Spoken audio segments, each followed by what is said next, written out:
এখানে যদি মানিব্যাগ থাকে তাহলে এই মেরুদণ্ডটা এইখান দিয়ে একটু কার্ভ হয়ে যাবে এখানে আর এখানে। এই বাঁকাটা পার্মানেন্টলি থেকে যাবে এবং তার সাথে সাথে তার হাড়টা ক্ষয়ও হবে বেশি, যে কারণে পেইন হবে এবং তার জীবনযাত্রাটা অস্বাভাবিক হয়ে যাবে। যাদের এই সমস্যাটা হয়ে গেছে তাদেরকে আমরা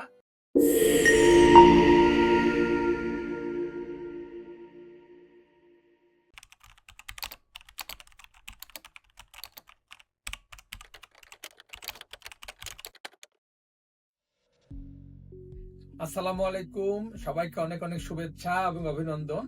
আজকে কথা বলবো আমরা যারা ছেলেরা আছি তারা কিন্তু প্যান্টের পিছনের পকেটে একটা মানি ব্যাগ রাখি, সেই মানি ব্যাগটা বা ওয়ালেট রাখি এবং সেই মানি ব্যাগটার মধ্যে আমরা টাকা পয়সা তো রাখি, পাশাপাশি কার্ড, ছবি সব মিলিয়ে বেশ পুরু করে রাখি। কখনো আমরা ডান পাশে রাখি, কখনো আমরা বাম পাশে রাখি।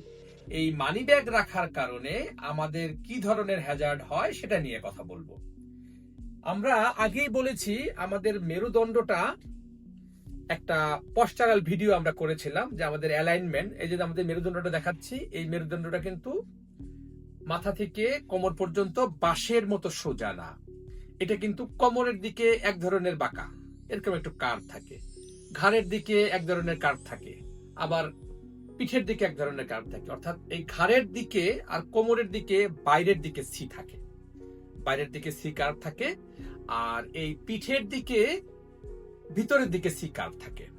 এইরকম একটা আঁকা বাঁকা অবস্থায়, এটা নর্মাল অ্যালাইনমেন্ট, এটা একটা কথা। আর সেকেন্ড কথা হচ্ছে আমাদের এইটা হচ্ছে হলো পেলভিক বোন। আমাদের যে আমরা যে বসার কিন্তু একটা মানে মেডিকেটেড সিস্টেম আছে, সেটা হচ্ছে এই দুইটা হলো ইস্চিয়াল টিউবারসিটি, অর্থাৎ এই দুইটা হাড়ের উপরে ভর দিয়ে আমাদের সর্বদা বসা উচিত। যেমন আমরা যখন বসবো তখন আমাদের এই ইস্চিয়াল টিউবারসিটির মধ্যে বসে পিঠটাকে পিছনে ঠেকিয়ে বা সোজা হয়ে বসবো, এটা হচ্ছে নর্মাল কথা।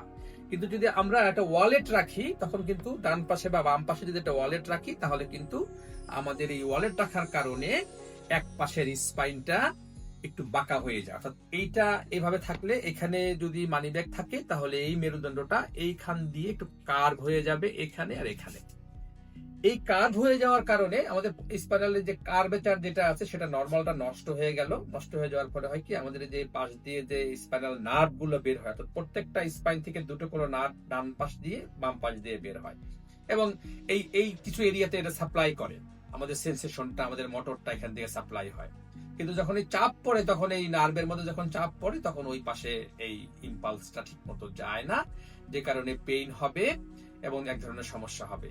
পাশাপাশি যদি তার একটু বয়স হয় 40 বছর বা 35-এর পরে বা 40-এর কাছাকাছি হয়, তখন এই বাঁকাটা পার্মানেন্টলি থেকে যাবে এবং তার সাথে সাথে হাড়টা ক্ষয়ও হবে বেশি।